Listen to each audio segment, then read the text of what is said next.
living before Valencia? In Barcelona. I was in Barcelona. I spent about 5 years in Barcelona. I spent 5 years in Barcelona and decided I wanted to come further south. So you've lived in Spain for more than 20 years? Yeah, just over 20 years. Yeah, this year I think. Yeah. Where are you from originally? Where did you grow up? I grew up in Essex, next to London, kind of ordinary town where most people work in London. They catch the train every day. Which town? Because I'm an Essex boy. Chelmsford. Chelmsford? Yeah, the county town. Ilford? Yeah, it's next to it, yeah. I didn't know that. Or maybe I did and I forgot. Right. No, I didn't know you were from Essex. Yeah, okay, Chelmsford. Wow. So where did you go to school? Molsham High. I've actually met a few people from Chelmsford here in Valencia, which was surprising. People who have gone back, Spanish people who are working in the same school where I used to study. And did you go to university? Yeah, I went to university in Manchester, which was good fun. It was a good time. There was a lot of popular music at the time, and there's a big student density there. So yeah. What did you study there? Originally, I studied engineering. Yeah, but it wasn't really my thing. I didn't like it. But I finished my degree and then I came to Spain. Pretty much straight away? Yeah, pretty much. Yeah, I was kind of having a holiday. I wanted to spend a year or two out, and in the end, it turned into 20 years. But why Spain? Why did you choose Spain? Had you been interested in teaching English before you came? Or did you drift into that? Well, I kind of drifted into it. I did a course for teaching English before I came to Spain. So I was hoping to get a job, but I wasn't sure. I was travelling around with a friend and I ended up finding a job in Murcia. So I stayed and I had a good time, nice people, and nice weather, nice food. So. But you didn't study Spanish at school? You didn't have a background in Spanish? No, originally, no. I studied obviously when I came here and before I came here, but on my own, and I studied Spanish with books, and because I was living in the country, it was obviously a lot easier. Every time I learned something new, I went to practice it in some bar or wherever. So did you actually work in the UK? I worked just small jobs, like student jobs, between studies. So I did a lot of little odd jobs, but nothing in my profession, nothing to do with engineering or what I'm doing now. No, not any long-term, full-time job. No. Mm-hmm. So when you first came to Spain, you started teaching, presumably in Barcelona? No, in Murcia. In Murcia. Yeah. And then you taught in Barcelona? Yeah. And then you came to Valencia and taught here? Yeah, I was teaching here as well. Mm-hmm. And now you're a translator. Why did you make the change from teaching to translating? Did you get tired of teaching, fed up with it? No, a lot of it was simply because I found I was earning a lot more. That's simple. So you went after the money? Yeah, teaching English wasn't too lucrative as a way to make a living, no. I was teaching English as well, self-employed for a few years, which meant working when other people are not working. In other words, getting up early, teaching before they go to work, lunchtime, and then in the evening after work. So it wasn't very sociable hours, and I was driving around a lot. Did you have your own company, or were you teaching No, I was privately? just self-employed. Yeah.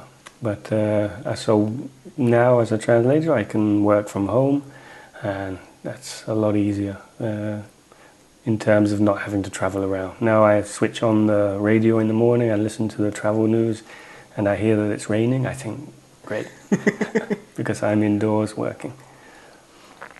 Is it difficult to work indoors by yourself? Teaching's more sociable. Yeah, I find I have to get out a lot midweek and so on, because if not, you stay at home all day. Yeah, you go a bit crazy. So I have to make sure I get out of the house and do social things. It's perhaps a little more difficult organizing your day to make sure that you do a certain amount of hours every day. You have to discipline yourself, obviously, because you don't have a boss behind you. But I like that, not having a boss. I'm not very good at having bosses, I think.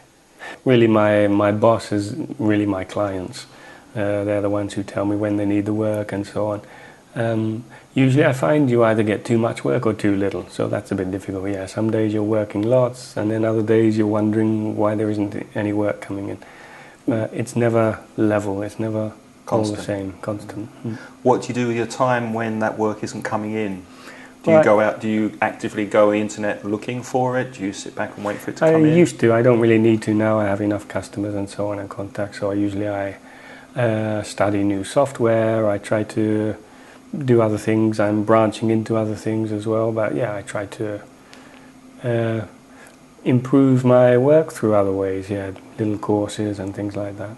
With some translations, do you run the translation through a software program and then polish it up, or do you start from scratch and translate it yourself, or does it depend on the text? No, I don't use the automatic translators.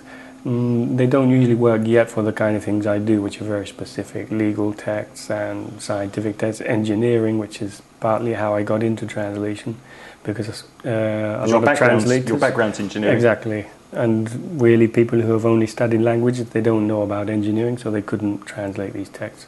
So now I do a lot of scientific texts and things which are more complicated. You could put them through the automatic translator and get some horrendous results. So I don't use those, but it's becoming more and more popular. There are even some people who do this, yeah, that they translate it using Google or something, and then they send it to a translator to be proofread, but it's really difficult because you need to see the original text, you need to compare it, you need to know the context, you need to know a lot more things, and there's the human side of it which the computer doesn't really understand, the culture it comes from, the culture it's being translated into. It can be very different, and you could really put your foot in it sometimes if you use an automatic translator. But the automatic translation is getting good. Sometimes I can use it, for example, to get ideas for vocabulary, different expressions. Do you only translate from Spanish to English? Only to English, yeah. I also translate from Catalan to English, but usually the method is to translate to your native language. So yeah, always to English, not to Spanish. What do you like about being a translator, apart from the money? Yeah, the money is a good thing. I guess also the idea of being self-employed and being able to manage my time a lot more easily. I don't have to be on holiday just when there aren't English classes, for example, or when my boss says I can go on holiday. I also get to go to quite a lot of congresses, so I get to travel as an excuse, using the work as an excuse. I get to travel and work with people in lots of different countries. I like that, being on Skype. Is that through an organisation of translators that you get to? No, there are different organisations, there are different associations here in Spain. So I am a member of different associations, but yeah, sometimes it's through associations and sometimes it's private organisations, big websites. And you've given talks and lectures on occasions, haven't you? Yeah, sometimes I also give talks to people in congresses to tell people or advise people on how to find clients, how to keep clients, basically how to make a living out of translation, and also a little about scientific translation for people who have only studied languages, to help them understand what scientists and engineers are expecting when they see a translation. What do you dislike about your job?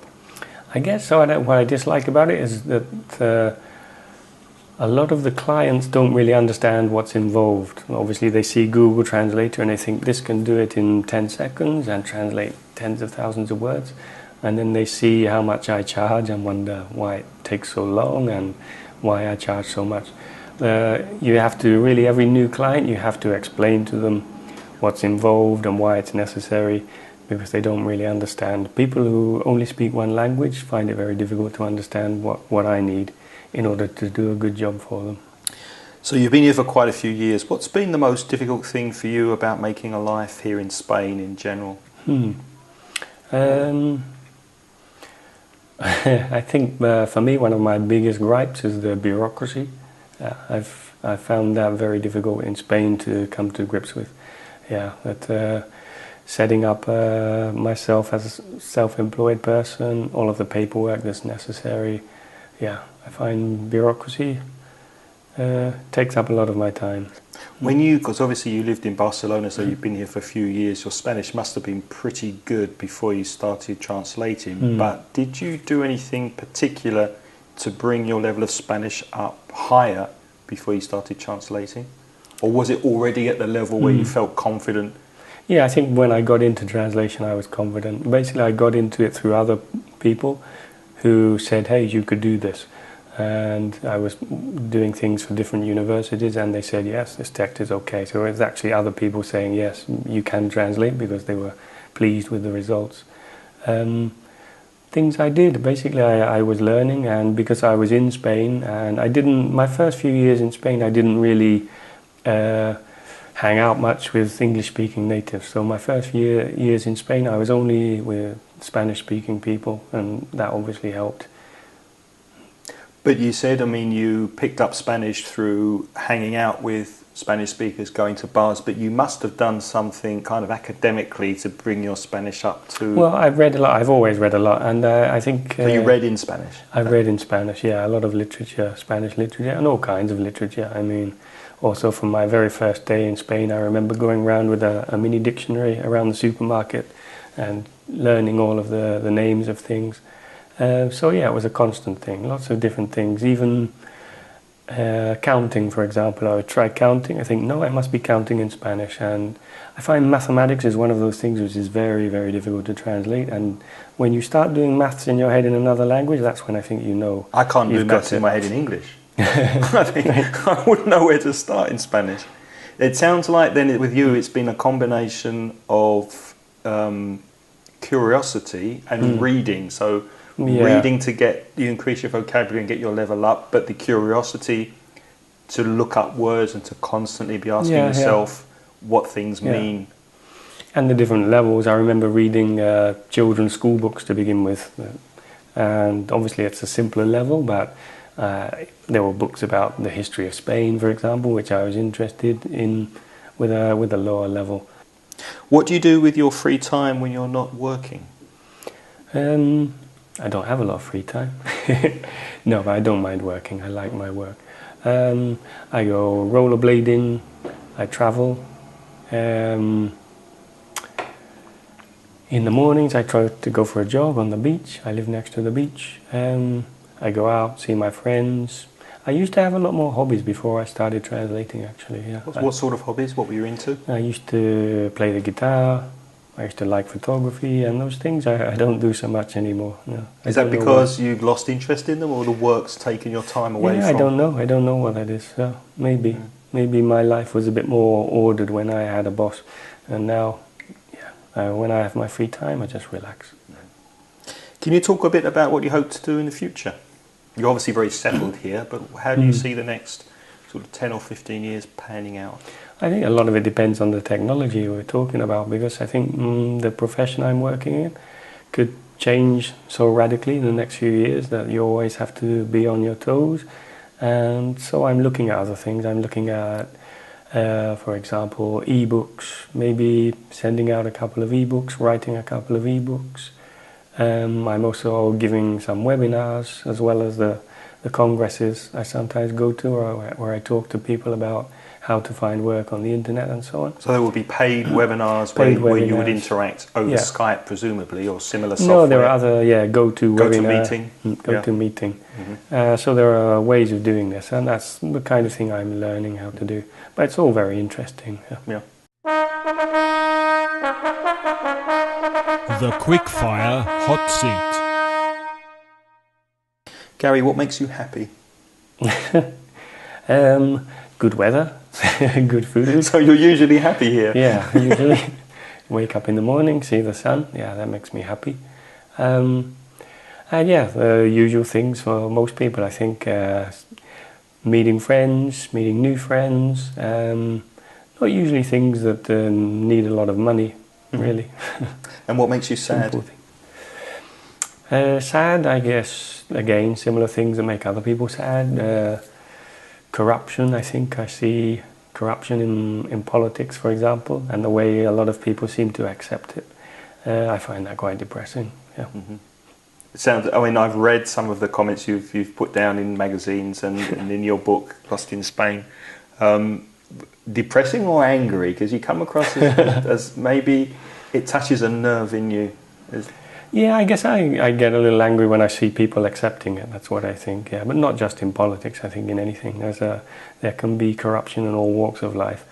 And when I see people accepting it, yeah, I think it's a bit strange, and especially when you're being honest in your work and trying to make a living and paying your taxes and so on, and you discover that other people are not doing the same. It's not an even playing field. Do you think it's improving though in Spain with the revelations of Barcenas, for example? I hope so. I think we'll have to wait and see. Early days. Yeah, it's early, but certainly I think they're beginning to realize that at least the rest of the world is beginning to look at Spain and ask questions.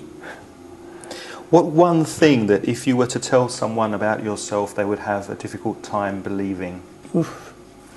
I think I'm quite unbelievable. Let's see. Actually, sometimes in Spain, after the first couple of minutes talking to me, when I say I'm English, they find that unbelievable. A lot of the time they do think I'm Spanish, perhaps because of my physical appearance too. Mm-hmm. Something they wouldn't believe about me. No, I can't think of anything else. Okay. Yeah. Okay. Which famous person, dead or alive, would you like to have a beer with? A beer. Or a dinner? Yeah. Perhaps. I guess who is the most important person? I suppose maybe Aristotle is the most important person. That's well, you've gone way back to the Greeks. Yeah. Well, there are some of his works which I think have disappeared over time. So I think I'd ask for those little bits of missing information that we don't have about him, that they said he wrote about. To fill in the blanks. Yeah. Gary, in an ideal world, what would your life be like?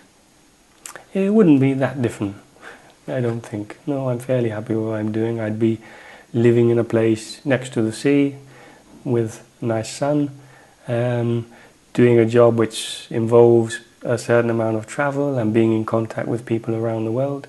Yeah, I'm quite happy. That's good to hear. If you could change something about your character, what would you change? Oof. What would I change? I think I'm a bit stubborn, maybe. Which is good when you're self-employed, when you need to get a job done. Perhaps not for other things, because sometimes you need to be more flexible. Yeah, I think I've got a bit of a stubborn streak in me. Do you think Spain's made you more stubborn? Is that something to do with the bureaucracy and the way that sometimes you have to fight to get things done over here? Yeah, no. Well, you have to be stubborn to get through the bureaucracy. If anything, it's helped me become more stubborn. But no, I don't think so. If anything, it's quite the opposite, because in Spain you have to give and take a lot more, I think, than in the UK. So I can't afford to be stubborn here. Mm-hmm. If you had 6,000 euros to spend on yourself, what would you buy? Oof, maybe a good camera, photographic camera, or maybe photo or video. Photo. Yeah. Well, now they do both, don't they? Most of the high-end cameras do. Yeah, probably a good camera, or else I'd go traveling, maybe around South America, for example. Maybe with 6,000 you could do both. Yeah. Have the camera and then go. Would you visit any country in particular, or just generally travel around South America? I'm interested in Argentina, I think. Yeah, a lot of Argentinians I've met are very interesting people, usually quite cultivated. It's a country which stretches from the tropics to the Antarctic, so there are a lot of climate changes, I think cultural differences. And very good food, I hear, from the meat, and they know how to eat over there. Yeah. Certainly the Argentinian restaurants I've been to, first class. Are you a big football fan? Not really, I used to be. But I think I have that masculine gene where if there's a football match on in a bar, I end up watching it. Even though I'm not interested, I just end up watching it because I'm a man. I can't help it. Finally, Gary, how can people reach you if they want to hire you for translation work? What's the best way of getting in touch with you? Well, there's the Glocalize web, glocalize.com, and I've also got a new email address, which is info@garytranslator.com. Are you on Twitter, Facebook? Yeah, I think it's the same, Gary Translator. Okay, well, thank you very much. Okay, thank you. for having me. Let's have a coffee. Excellent.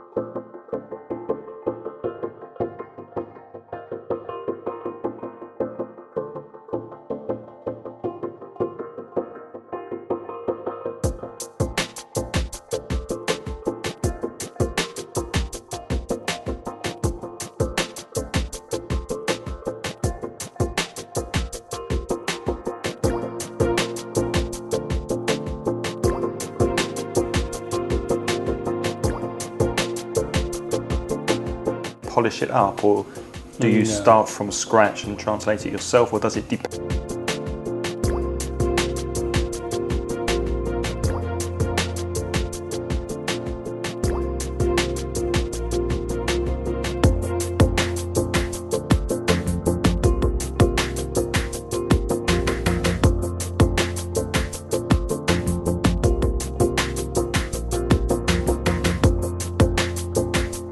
Very different, and you could really put your foot in it sometimes if you.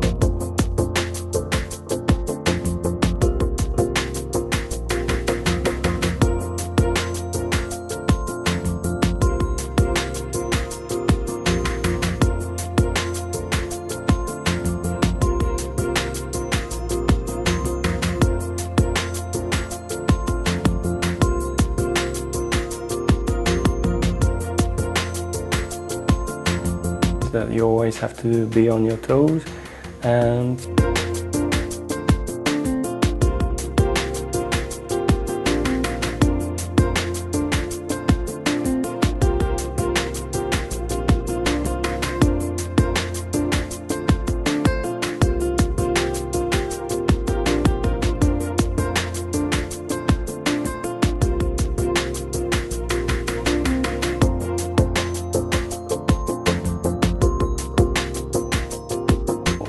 are not doing the same. It's not an even playing field. Do you think?